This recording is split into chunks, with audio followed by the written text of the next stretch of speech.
Some sweeping bills to crack down on immigration are still on Governor DeSantis' desk, waiting to be signed. Yesterday at 6, we told you about Hispanic leaders in Palm Beach County speaking against those measures. But as Jay Jarvis explains, others in the community believe the conversation needs to be pushed in another direction. I agree with most of what they're saying.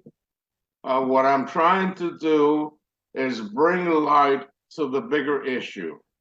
And the bigger issue is that we need fair and equitable immigration reform in the United States. Lazaro Moore, the founder of the Latino Coalition of the Palm Beaches, issuing a rebuttal to yesterday's press conference held by Hispanic leaders in the county.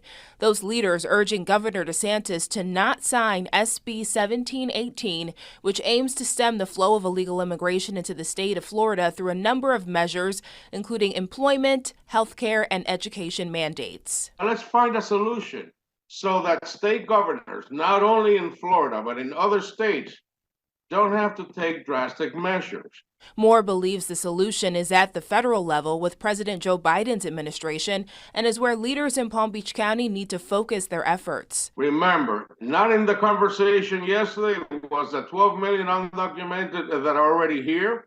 We need to find a path for them.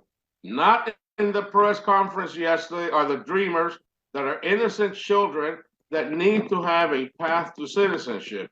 We need to take a holistic approach to this. Moore says he doesn't agree with specific issues in the bill, like the health care measures, but he says the likelihood of it being signed is high, and now people in the community need to switch gears to enforcement. We would suggest that we speak with county leaders in each of the 67 counties in Florida and see what they're going to do with it.